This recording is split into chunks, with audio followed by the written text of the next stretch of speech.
show gratitude toward Allah subhanahu wa ta'ala, and with that gratitude comes what? Serving mankind. One of the best means of living is to be able to provide for the makhluq and the creations of Allah subhanahu wa ta'ala. Whose duty it is to provide? Allah subhanahu wa ta'ala took it upon himself, that it is my duty to provide to my creations.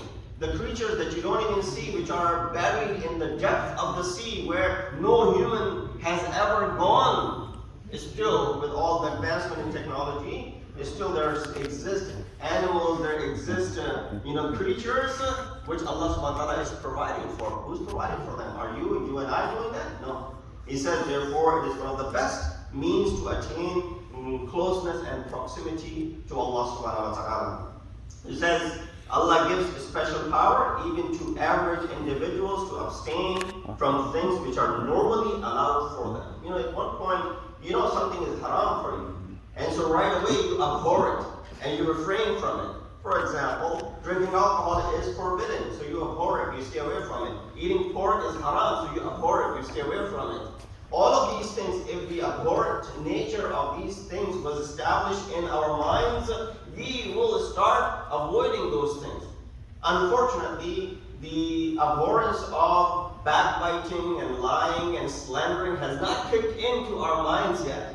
And therefore, we don't abhor it. Therefore, we go ahead and still do it so loosely and easily. But the fact that the abhorrent nature of alcohol and pork and gambling has been well established in our minds, not only we stay away from it, not only we don't commit it, we try to stay away from it as well. So, comparison of ibadah shows similarity between salah, saum, and hajj. These are the three ibadah, I'm sure more or less everyone does it in their lifetime, or at least the first two, fasting and praying. Hajj, of course, is something which is only obligatory once, but you see the similarity between all of these ibadah. For example, in salat, after you say takbiratul ihram, many of the things that were halal for you become what? Haram. Eating is halal. Eating, things which are permissible is halal for you, but it becomes haram for you to eat anything while you're praying. So even if something comes into your mouth while you're praying, make sure that you can remove it. Don't swallow it, don't remove it. But of course, if something was already stuck in between the teeth and you were to swallow it, it will not invalidate the prayer. But to go out and pick something up and start eating while you're praying, what happens? Namaz is invalidated. Namaz is gone. Laughing is not something which is a matter of hurmat in Islam. You can laugh because laughing is a therapy which has a lot of positives to it. But can you laugh when you are praying? Laughing will go ahead and break your salah and the form of salah. Turning around left and right, looking around to people and greeting them is okay for you, is permissible. In some areas, actually, some scenarios, actually, it is mustahab for you to do so. But while you have said takbiratul ihram, right away it becomes what? Haram for you. Why? Because it will go ahead and invalidate that prayer. So the same way when you say takbiratul ihram, few things become haram, and if performed will invalidate the salah, such as eating, drinking, laughing, talking, turning away from the qibla. We can avoid all of these things because they're only temporary. Now imagine, can you avoid eating, drinking, talking, turning around, all of these things for a longer period? Well, there comes a time after the salah comes the saum. That practice of avoiding these things for a longer period. Because your salat may last only 5 minutes, may last only 10 minutes, and then you can get back to your talking and doing all of those things and eating and drinking. But now comes a bigger opportunity, more difficult training, which is in the form of this fasting. Similarly, when you begin this fast in the morning, when you have made the niyat, after the time of Salat al-Fajr has kicked in. And this is also important to know that when we look at these timetables, sometimes these timetables could be really confusing. You find a timetable on one website and you compare it with another website and you see the difference of them. There's an easy rule of thumb. Now, unfortunately, the further away from equator you are, the more difficult it is for you to determine the exact time of Salat al-Fajr. Right? Time of Salat al-Fajr varies from different degrees of the sun, 15 to 18. Therefore, you find this difference between the timing of Salat al-Fajr. But the best means of doing, that's why those countries that are closer to equator, they eat until the time of Adhan. You're allowed to eat until the time of Adhan, and you can break your fast as soon as the Adhan of Maghrib takes place. Your fast is between the two Adhanain, Adhan of Fajr and Adhan of Maghrib. That's what the fast is basically. But what we do what is called ihtiyat, because it's difficult to determine the exact timing of Fajr. You find this ihtiyat that is included in these timetables. Now, if you pray before time, your salat is invalid. Therefore, you can delay the time of salat a little bit so that you're certain the pardon of Allah subhanahu wa ta'ala is the one which is faiz, which is the one that is successful. So give iftar to those who are especially mu'mineen, and in fact they are in need. Alhamdulillah, when you provide iftar over here, it's not necessarily to those who are in need, but you never know. People that are coming here, not everybody can afford it. So therefore, many might be in need of this iftar who are becoming part of it. And that's the beauty of it. You do not discriminate between anyone. You provide for everyone and anyone that walks into being the guest of Allah subhanahu wa ta'ala. You and I are only facilitators. Allah subhanahu wa ta'ala is the real host of this da'wah. He's the one who's hosting it. You and I are only doing what? We are facilitating that da'wat that Allah subhanahu wa ta'ala has extended. Portray taqwa in your eating and not by wasting. Portray taqwa by refraining from these things, not becoming extravagant in spending it. So taqwa is attained by controlling the desires. And of course, no virtue is higher in Islam than being free from anything which mankind has made obligatory upon themselves, void of that which Allah has made upon you. So there are certain things that Allah has made wajib upon us. Some, Roshan Fikran, they might think that, by performing all of these things, we have become slaves. By performing some of these things, our hands are tied up. By not being able to do some of these things, you and I are, for example, tied down. While at the same time, this person will go and become slave of another individual who is controlling him. Who would you rather be in control of and be slave of another human being, or the God Almighty? So therefore we find Amir al-Mu'mineen beautifully said, Man taraka shahawat kana hurran. The one who's able to refrain from the shahawat, from the lustful desires. And you see the close relationship to that in the month of Ramadan. How easy it is for many to be able to control their carnal desires, especially during the state of fasting. And not just in the month of Ramadan, any other day when you fast. That's why you have these mustahab fasts throughout the month of Rajab and Shaban that many of you have been performing. Just the 15th of Shaban passed by. I'm sure many of you fasted on that day as well. That how it squashes any such urge of these carnal desires. Amir al-Mu'mineen further said, Man malika shahwatahu kana taqiyya. The one who has complete control over his desires, whether it be carnal or other desires, kana taqiyya. And he used the word kana to emphasize the fact that that he will become taqi. No, his person is already muttaqi. The fact that he is able to control the desire, the controlling of the desires is what equating you to be what? Amongst those who are muttaqi. Al-muttaqi man ittaqa dhunub. The same way, insan owns his or her own wealth and not owned by, although some might differ. No, our wealth is something which runs our lives and our affairs and is owned, and we're not the ones who are real owner of it. We can do the same when it comes to this person's desire. So taqwa is attained, number one, when we talked about it, by giving preference to others. And you can do that during the month of Ramadan. You can do that especially by serving others. And what a better way to serve than to go ahead and do it in a congregational manner, to be able to do it in a jama'at. And therefore, we make an effort over here, especially to have food that is provided, which is cooked in a house, so you're 100% sure of the hygienic aspect of the food, and that which is being served is 100% halal and dabiha, and there's nothing from the ingredients which is involved in it which could be questionable. What's the worst? That you fasted all day long and you break a fast with something which is questionable, may not be halal, for example, and we're not obligated to go out and do research when it comes to what kind of food we're consuming, as long as the label on it is halal. So therefore, just to be extra pure and extra careful serving here and preparing food over here, what could be better than that? So therefore, coming back to the topic, taqwa is attained by controlling the tongue, closing the eyes and the ears from haram, showing compassion toward orphans. Prophet continued in this khutbah of his, the khutbah that he gave on the last Friday of the month of Shaban. He said, وَاحْفَظُوا أَلْسِنَتِكُمْ وَغُضُّوا أَمَّا لَا يَحِلُّ النَّظَرُ إِلَيْهِ أَبْصَارَكُمْ وَأَمَّا لَا يَحِلُّ الْإِسْتِمَاعُ إِلَيْهِ أَسْمَاعَكُمْ. He said, وَاحْفَظُوا أَلْسِنَتِكُمْ. Protect your tongues. What do we protect our tongues from? What does the tongue need protection for?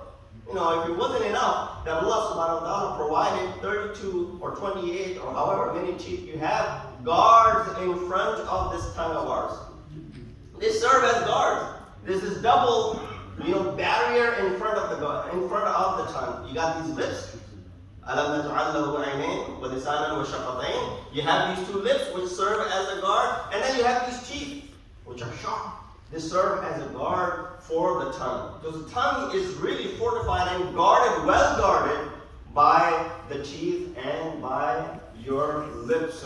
So that nothing which is questionable and nothing which is obscene comes out of as far as your tongues are concerned. So guard your tongues, close your eyes, that which is not permissible for your sight, and close your ears to that which is forbidden to hear. Show compassion to the orphans of the people, so compassion may be shown to your orphans as well. What is the guarantee? That you and your children one day will not see the similar orphanage as children of others are facing it today. Therefore, if you show compassion towards them, it will turn around and serve as compassion towards your own children if need be. In Ramadan, we don't eat and drink so that we can easily avoid gatherings which sometimes we are forced into going, right? Sometimes we get invited to certain gatherings where along with food and drink, which might be the main attraction for you to go, but it comes with another thing along with it which might be questionable. There might be a gathering which is lahwul la'ib, but there might be a gathering which is forcing you to listen to certain things and view certain things.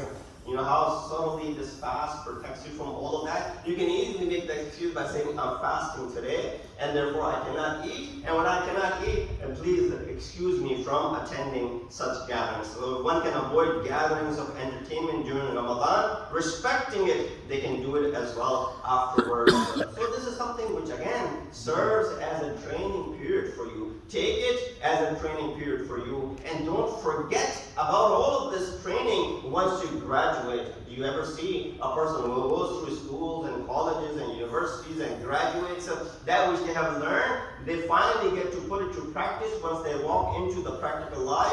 When they start working, they might forget the minor details of what they have studied, but they have that degree and the knowledge that they possess and paid high price for it. Now they get to go ahead and reap the benefits from it. Similar is the case. This month of Ramadan is serving as that training period for you, not so that when the time of Eid comes, you put everything behind you. So, Ramadan is over. What do I need all of these things anymore? And therefore you move forward with your merry old ways. Prophet, the ayah of the Quran further states, وَعْلَمُوا أَنَّ اللَّهَ مَعَ الْمُتَّقِينَ. This taqwa is something which again is something which you can gain easily from the month of Ramadan. Allah subhanahu wa ta'ala goes to the extent that He counts these people who are muttaqeen to be His companions. People take pride in the companionship of someone who's important. I know so and so. I know the president of the country. I know the king of the nation. I have close relationship with the marja of the time. I was a servant to Imam of our time. I served in the gathering of Rasulullah. These are all good companionship. But there's no bigger companionship than being the companion of Allah subhanahu wa ta'ala. Allah says in the Quran, وَعْلَمُوا أَنَّ اللَّهَ مَعَ الْمُتَّقِينَ. This ma'iyyat, this suhbat, this companionship is only reserved for those who are at the level of taqwa. And that's why not only that you benefit personally from this taqwa and this piety, but also those in your surrounding they benefit from mere wujud and your existence among them.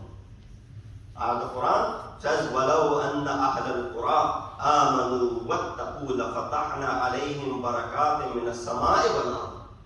So easy, so subtle. It says, and if only the people of the cities had believed and had taqwa of Allah subhanahu wa ta'ala, what will happen? Allah subhanahu wa ta'ala will open the doors of earth and the skies and the heavens of barakat and the blessings. So your wujud as a muttaqi amongst the nation goes ahead and serves to be the blessings for others as well, because Allah subhanahu wa ta'ala is going to open and shower His mercy and His blessings upon everyone. Sallallahu Muhammad wa ali Muhammad. Allahumma salli ala wa ali Muhammad. Third aspect of this is that taqwa is the only criteria for superiority. By now, all of you should know this ayah. Surah Hujurat, ayah number 13, which says towards the end of it, if you don't know the entire ayah, which is fine, towards the end of the ayah, Allah says, Inna akramakum indallahi atqakum. Repeat it. Inna akramakum indallahi atqakum. Indeed, the closest to Allah subhanahu wa ta'ala, or the most noble in the sight of Allah subhanahu wa ta'ala, is the one who's the most pious. Piety becomes the reason that you become the most noble in the sight of Allah subhanahu wa ta'ala. So it is the only criteria for any superiority. You can't take credit for being, from a certain tribe or certain clan or certain family or certain nation or certain party or certain place. None of those things matter in front of Allah subhanahu wa ta'ala. And so, well, I belong to so-and-so family. I belong to so-and-so country. I belong to so-and-so nation. I belong to so-and-so place. None of those things matter in front of Allah subhanahu wa ta'ala. Inna akramakum indallahi. Only thing that matters in sight of Allah subhanahu wa ta'ala, as far as your nobility is concerned, as far as your integrity is concerned, is if you are muttaqi. So a person, it comes from a very, discredited, clan or tribe or nation, which people always looked upon as hiqarat, but that person has the level of taqwa which is required and needed. Guess what? This person will be closer to Allah subhanahu wa ta'ala than you and I. And that's why the Quran says, Molana la nara rijalun kunna na'udduhum min al-ashrar. On the day of judgment, in Qiyamah, this is the scene from Qiyamah, the discussion that is taking place. People who are the inhabitants of Jahannam, they will make this cry. They will say what? Malana la nara rijalan kunna na'udduhum min al-ashrar. What is up? I don't see those people whom I consider to be amongst the evildoers and ashrar over here in Jahannam with me. A lot of time when you become a very close community, you see the faces repeatedly over and over. I saw many of these faces on 15th of Shaban. I see many of these faces repeatedly every Friday. So it is a family communion in a way that we have sort of become an extended family, that we see each other very often. Now, if I don't see you for a month, guess what? I'll be the first person to come up to you after see you after a month. Where have you been? Right away you question. This is out of curiosity and of course out of love and affection that we have developed for one another, this mutual understanding that we have. So if I don't see someone, I say, well, what happened? Where's that person? I say, well, I don't know, maybe traveling. I don't know, maybe I've gone for ziyarah. I don't know, maybe not feeling well. And so you start getting worried. You make a phone call or two, you find out where that person is. In Jahannam, unfortunately, that is not the case. In Jahannam, you can't make that phone call. You can't ask about it. Why? The answer is very simple. When this question will be raised by the inhabitants of Jahannam, what happened to those people that we thought were evildoers, ashrar, and full of shar? How come we don't see him here over Jahannam?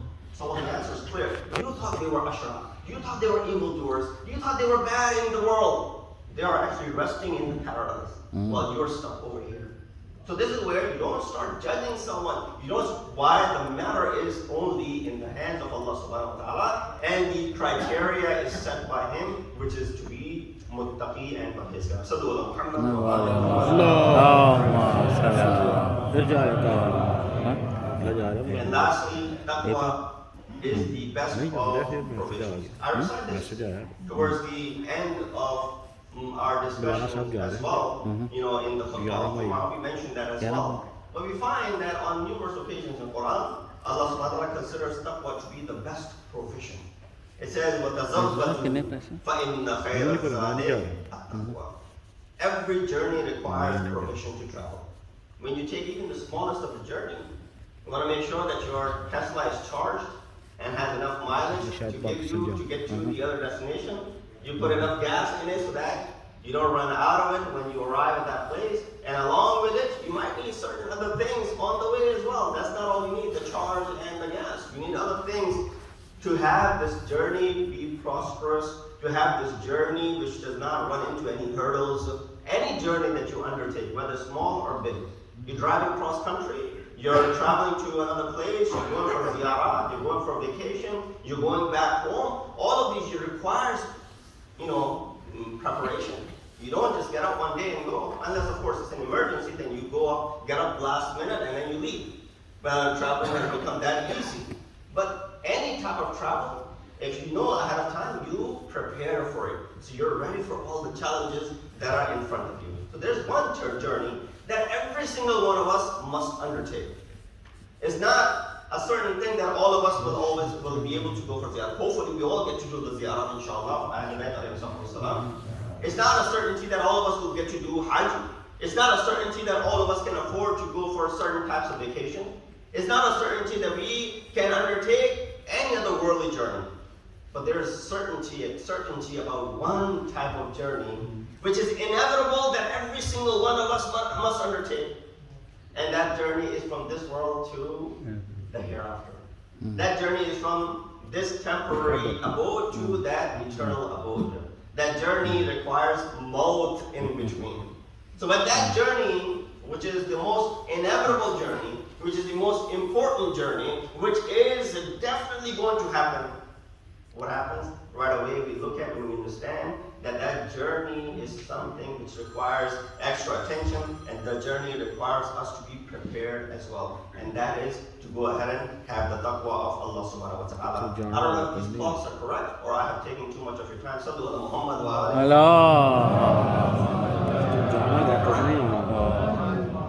So I'll leave you with that, inshallah. We'll continue discussion because we have another Friday before the beginning of the month of Ramadan, which inshallah will be March 23rd, the following Thursday, not the next Thursday, but the following Thursday. Inshallah, we'll continue this discussion, which is beneficial not just for me and hopefully for you as well. We ask Allah subhanahu wa ta'ala to count us amongst His servants who are muttaqeen and mu'mineen. We ask Allah subhanahu wa ta'ala to give us the ability to be able to serve mankind, especially in this month of Ramadan, which is upon us in Nas al-Hadith.